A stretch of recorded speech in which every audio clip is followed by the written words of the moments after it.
Hey everyone, it's Julian, and today we have a very fun one.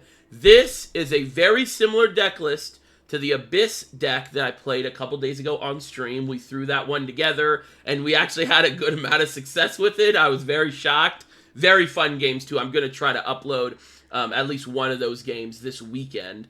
But of course, you know how we do it. We're going to break down the deck list. I'm going to talk through every card, and then I'm going to give you guys some substitutions for the legendaries.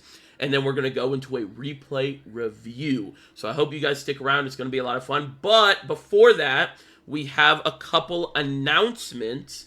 Number one, minor one. I'm going to be streaming today if you're watching this day of release. So you should check that out. But tomorrow, Saturday, June 21st, I'm playing in a very big Shadowverse Worlds Beyond tournament hosted by Gengar. He's a old kind of OG Shadowverse streamer. So we're going to be doing that, and I'm going to be streaming my run. It's going to be a 2-deck, 0-ban format, so that means I have to bring 2 decks, and I have to win with both of them in each round. I already have 1 deck picked out, but this stream today will be trying to figure that last deck out. So if you guys want to check both of those out, that'd be really awesome. That's going to be tomorrow. The tournament's going to be tomorrow at 9 a.m. PST. I'm going to probably be on a little bit earlier. The other thing is it will be on a delay because per the rules, we have to be on a 5-minute delay. But it's going to be fun to watch some really, hopefully high gameplay from me or high-level gameplay from me. But, high-level gameplay in general. And yeah, it'll be a lot of fun. So let's get into the Abyss list. I would say this is more of a control list. It has the makings of a mid-range deck from early Shadowverse, mid-range Shadow. But definitely in this game, you kind of need to be a little bit controlling right now in the meta. So we're going to talk about the Reaper's Death Slash, 1-drop spell. Select an allied and enemy follower on the field and destroy them.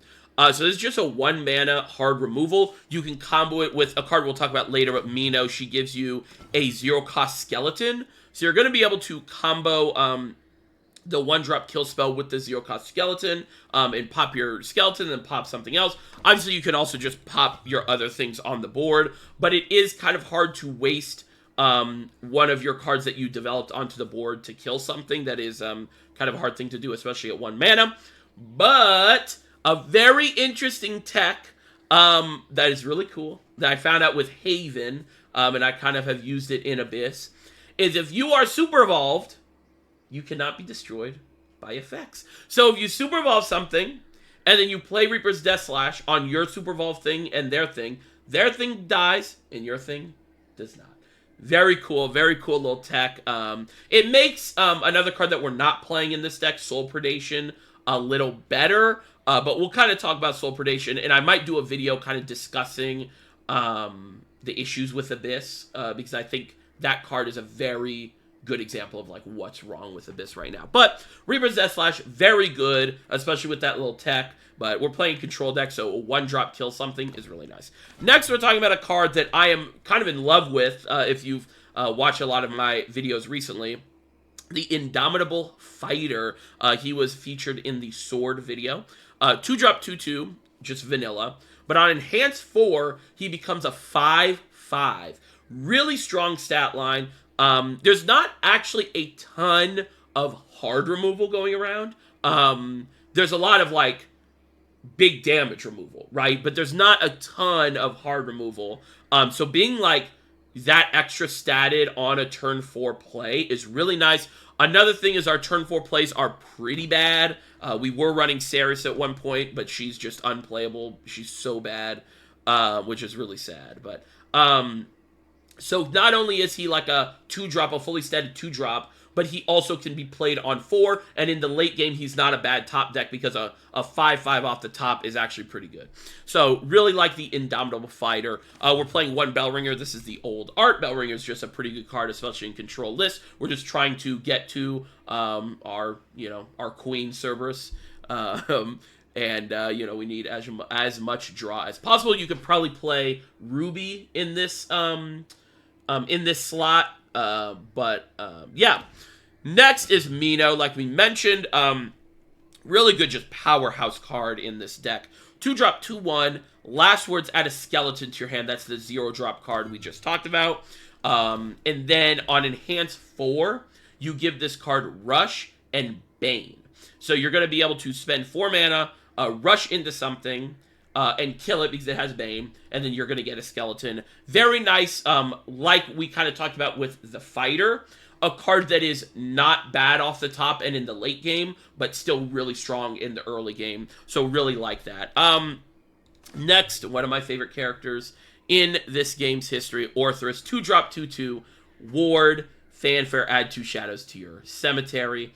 Evolved Necromancy, do this 2 times, deal 2 damage to a random enemy follower. Just so very good, again, powerhouse 2-drop like Shadow used to have in the past. And it's definitely been carrying over into Abyss in Shadowverse Worlds Beyond. This card is just the best 2-drop that you have access to. Getting you to your shadows that you need. I will say that you're not going to necessarily run out of shadows in this deck, but you do need a certain amount initially on like your turns 1 through 8. Especially if you need to use a Mukan to remove stuff and everything. And then we're going to have the Evolve. The Evolve effect is okay. It doesn't come up too much. The Necromancy 4 is kind of a big cost. But it doesn't come up too much. But yeah, nice card. 2-drop Ward as well. Then, of course, we're playing Apollo. Just, it's one of the strongest cards right now. Then we have another really awesome 3-drop. I love this card. The Little Miss Bonemancer. 3-drop, 1/2. Last word, summon 2 skeletons. Skeletons, of course, are the 1/1s. This is such an interesting card that your opponent has to interact with in a very specific way. If they kill this thing without killing both of the skeletons, you are getting so much value because it's 2 health, and then they had to use whatever resource to kill that first body, and then they have to go and kill the other skeleton, and you still have the same amount of attack on the board that you did when you just played Little Miss Bonemancer. Obviously, they can just clear everybody, all 3 bodies. This is the first body and then the 2 skeletons. But then, again, they're using a lot of resources. And if this thing sticks, it's just going to keep chipping for 1. And the later the game goes, the scarier it gets, because if you are able to get Little Miss Bonemancer to die before Cerberus comes down, and the skeletons have Storm, you're going to, or not Storm, but they can attack, you're going to be able to buff the skeletons and get even more damage off the Cerberus. Really, really, really, really good 3-drop. It definitely makes your opponent have to think about the board, and it's a very hard card to like interact with. But it's pretty good against like cards like decks like Puppets, right? Because it's like obviously they can use 3 or 4 puppets to clear this, but then that's 3 or 4 puppets on a 3-drop, right? So really, really like this card. Next, we have another 3-drop Amulet, Shadow Crypt Memorial. This is probably the weakest card in the deck. 3-drop, Fanfare, add 2 shadows, engage, destroy this card, and summon 2 ghosts. You basically just need this to combine with Mukan, the next card we'll be talking about, to have some extra removal. It also does get your shadows up. And then you can also combo this, like we kind of talked about with the skeletons, with Cerberus in the late game to push some extra face damage. So I don't like this card, but it is kind of necessary evil in the meta we're in right now. Mukan, Shadow Crypt Ward, 4-drop, 3/3, Necromancy, 8, evolve this follower. Whenever an allied departed follower enters the field, give it Bane, and departed followers are ghosts, skeletons, those kind of things. Also, anything you reanimate is also departed, which is interesting. And then when this follower evolves, summon a ghost. So if you have 8 shadows, you can play this guy. He's a 5/5. He's going to summon a ghost with Bane, and you're going to be able to rush that guy into whatever. And then, of course, if you combo him with the Shadow Crypt Memorial and you crack the Shadow Crypt Memorial, you can summon 2 ghosts and clear 3 things, even 4, up to 4 if you swing Mukan in. So really nice removal. Yeah, next we have some card draw. This guy's like pretty weak. He's a 5-drop 4/4 with the Blood Pact Fanfare. Draw 2 cards, deal 2 damage to your leader. And then on evolve, he's going to select an enemy file on the field and deal it 6 damage. The issue with this guy, is the damage to your leader. One of the powerful things about Abyss is its ability to grind out games. So all of your big drops are really strong, and that's why we added some cards later on, like the Cocytus. But you really need to stay at a high enough health to get to that late game to stabilize and start healing more.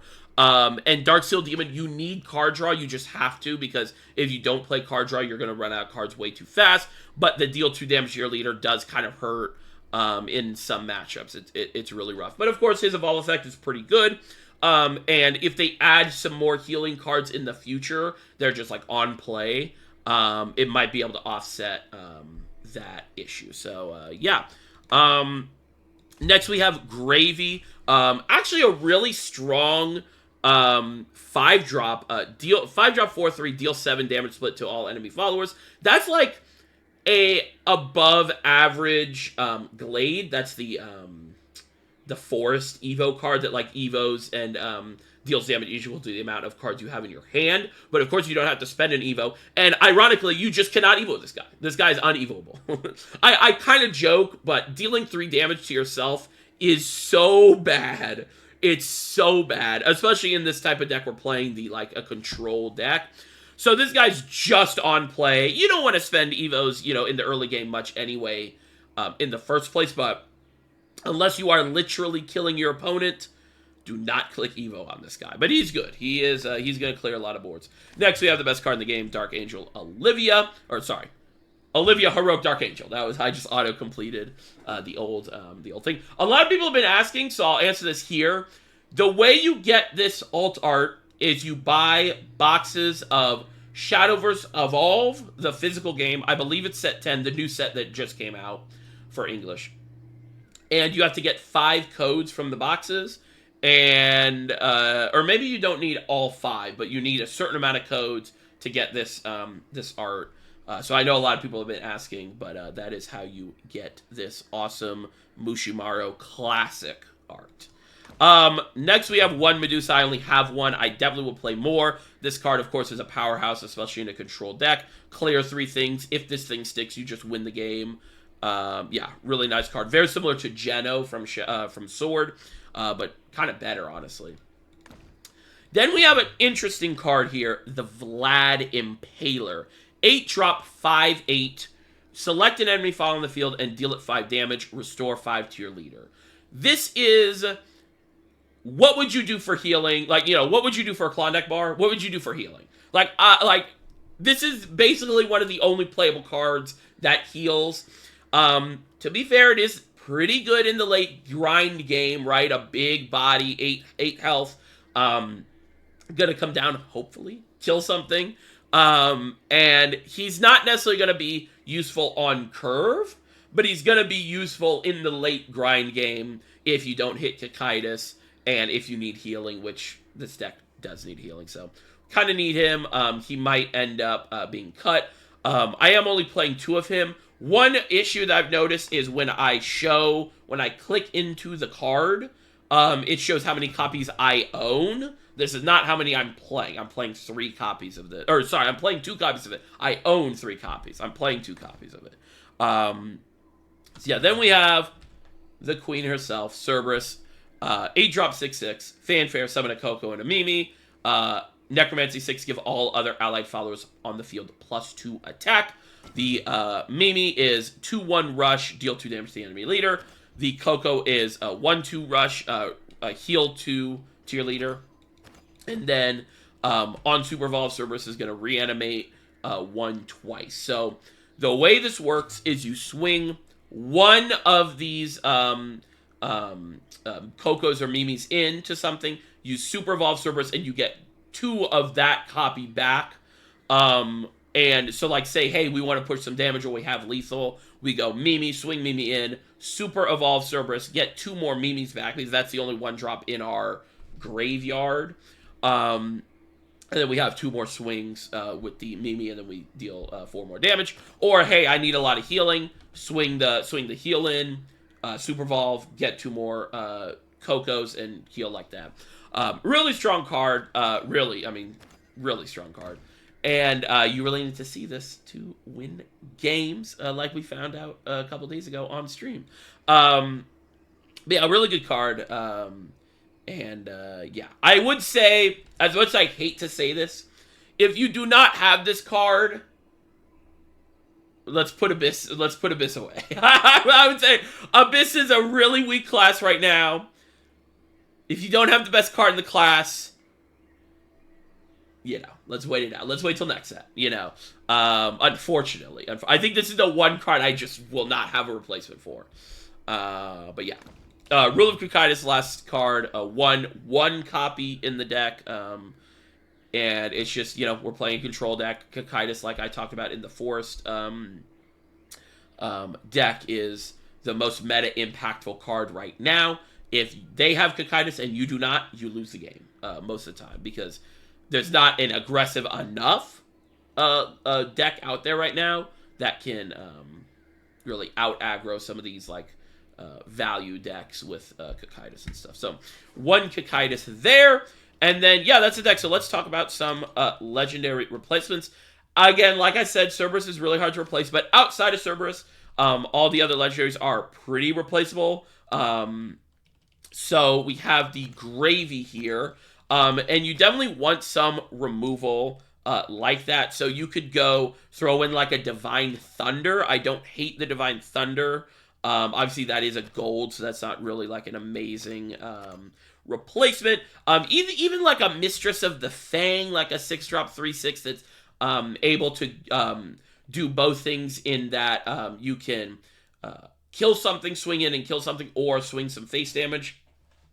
Another card, if you want to sort of like replace the value of Olivia, is a Ghost Juggler. You can res a Mukan. If you do that, I would go ahead and play some of these other 4-drops like the Yuna.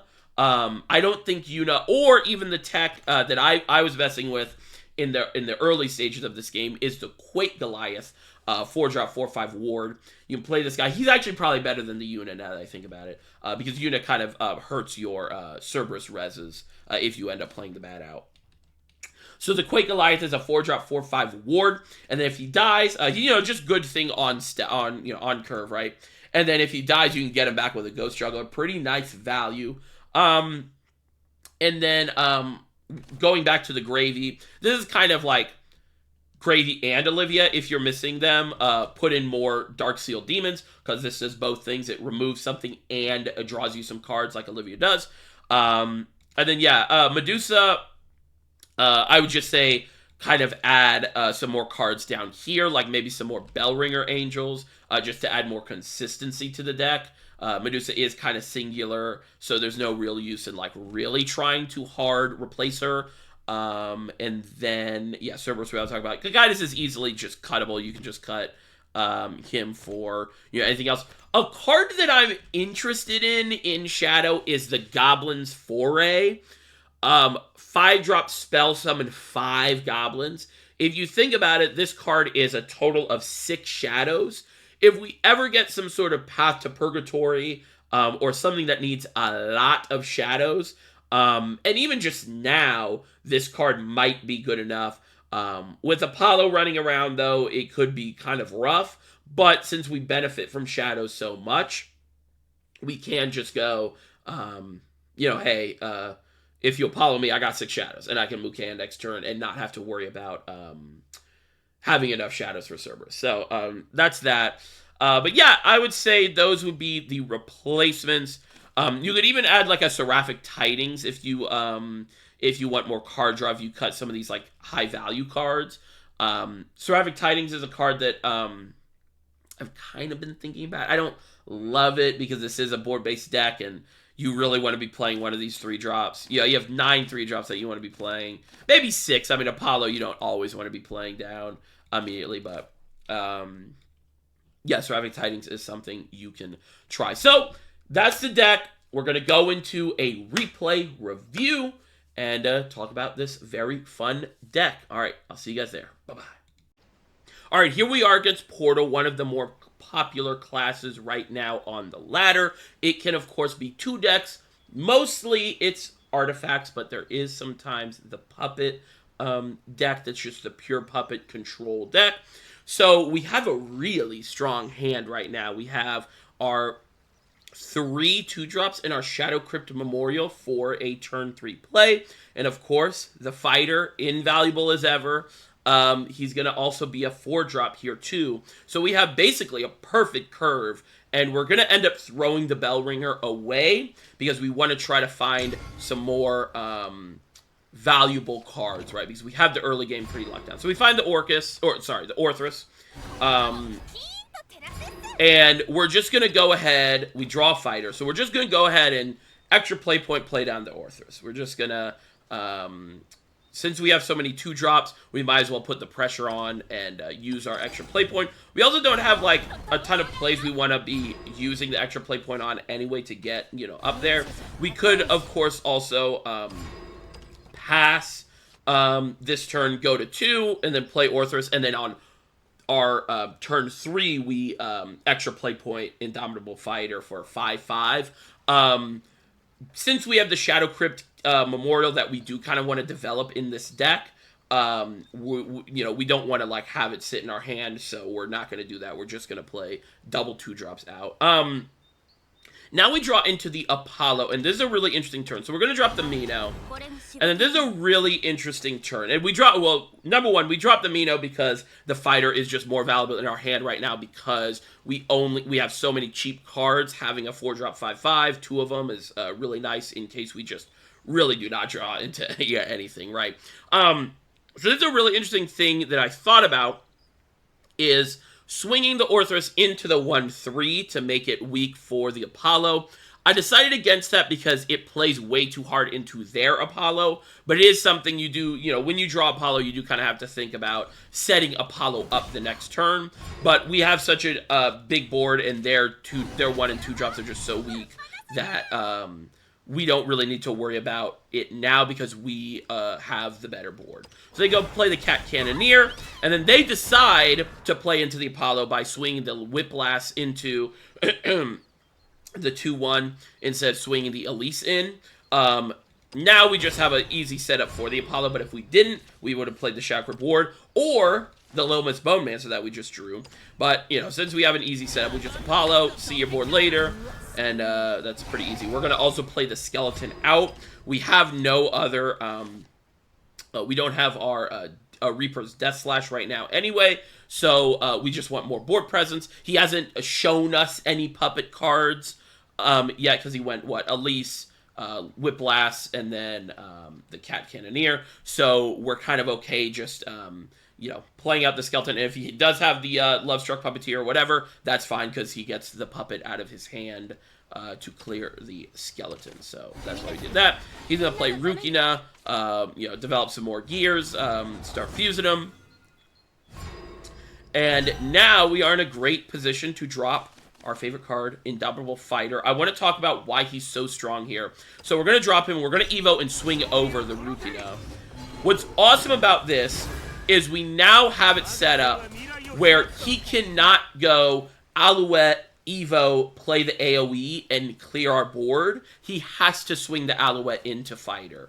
Because, of course, the AoE only does 3 damage, or he could ignore the Fighter and take 7. That is one of the reasons why Fighter is so strong, is some of these board states that force your opponent to do really awkward things that they don't want to do. And we basically, not only did we take Rukina out, we basically took Alouette out by itself. Fighter, took it out 2 things by itself. So we're going to see the Alouette come out, the AoE artifact come down, and this is a hard turn that, immediately happens because I was slow on the pause. But I really thought about this turn for a while. Obviously, now I know he has the AoE in his hand. Gravy is a really high value card, but I decide to play the Gravy instead of, say, like a Little Miss Bone Mancer Reaper's Death Slash on the AoE, or like an Indomitable Fighter Evo, or like a Shadow Crypt, Croc the Shadow Crypt Reaper's Death, whatever, because I want to use the least amount of cards in my hand as possible. And I also want to force him to use the AoE or some of his other cards out of hand to kill the 4/3 Gravy. It's not an amazing stat line. 3 health is not, ginormous, but it is something, and it is 4 attack, which is kind of threatening. And of course, like, technically, we dogged on the Evo effect, but technically, if he does let this live, we could Super Evo and swing basically 10 damage face total. So he's going to have the Saphira spell to kill the Gravy, and then he's going to play the 2-drop Ironheart Hunter, and then he's going to go the Recharge to get even more gears. And then he passes. So this is an interesting turn. So we draw our Queen, Cerberus. Now that we have Cerberus and the extra play point, we can set up to try to kill him next turn, depending on how he plays. So we're going to play the Shadow Crypt Memorial and the Lomas Bonemancer. And then if he kills the Lomas Bonemancer and does not kill the skeletons, we have the game, basically. Also, if he doesn't heal. So he plays Sylvia, and he takes the draw. That was, I would say, a mistake. If he heals here, obviously I don't know his hand. His hand could be just garbage. It seems pretty bad right now, just from the way he's been playing. But if he takes the heal, then we get into a grind game, and I only have 1 Cerberus right now, and he would win. He obviously doesn't know that I only have 1 Cerberus, so, I guess it's just a choice based on his hand, but I was really shocked to see him play down the Sylvia and take the draw. So now he's at 16 health, so now we are set up if he kills the Lomas Bonemancer. So he decides to swing 2, and then he's going to pass. Does not kill the Lomas Bonemancer. We do not have lethal, because even if we crack the Shadow Crypt Memorial, we get, 9 damage, and then we go, wait, is this lethal? We go Shadow Crypt Memorial, 9 damage, Mimi, I think we're 1 off, right? Because we go, Mimi, that's 2 damage, and then we can Super Evo something, so he takes 11 total before Super Evo, and then we Super Evo, and it's 14. Yeah, so we do not have lethal. So this is a really hard turn. We see we draw the Olivia, which is really nice, and we still have our extra play point. What I decide to do is swing the Bonemancer in to develop my 2 skeleton bodies. Because I see that he drew cards, I know that he's kind of like out of resources or out of good cards, or he's like digging for something. Probably Orcus, right? So we want to spread our board out as big as possible, because number one, we don't want our board to be locked for Cerberus, in case an Orcus come down and we need to clear and stuff.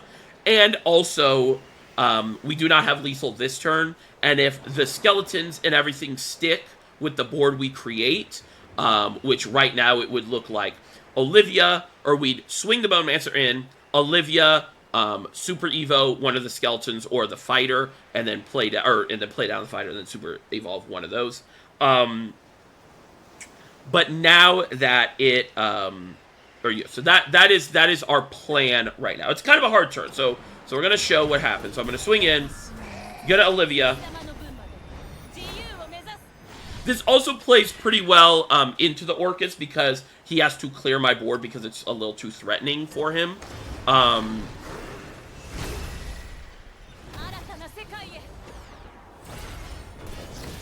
So we're going to clear both things. We push 2 damage, and then we play the Mino that we drew.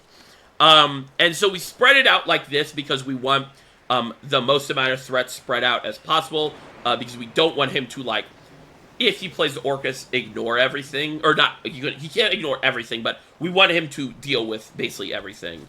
So that is why we Evo the Skeleton and not the Mino.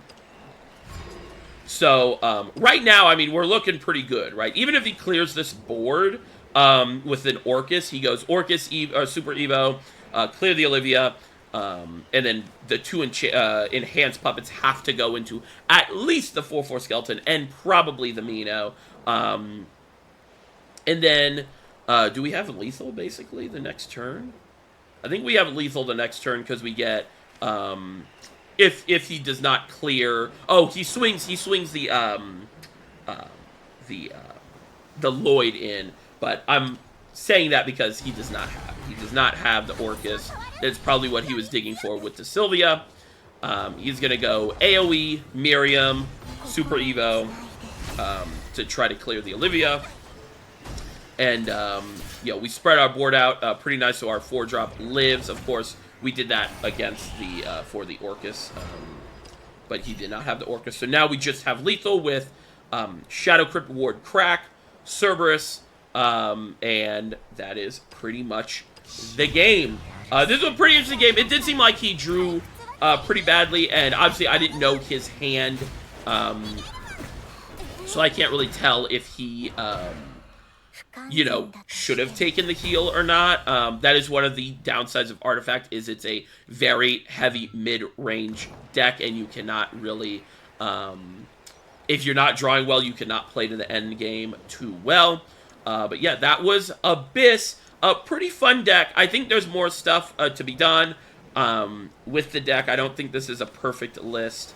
As you can see, we kind of started to draw, we only had Olivia and Cerberus at the end. If we didn't draw those two and we kept drawing 2-drops, would have been pretty rough. But that is where cards like the Indomitable Fighter, like the Mino come in, that are able to be 2-drops, really good 2-drops, but also have abilities later in the game.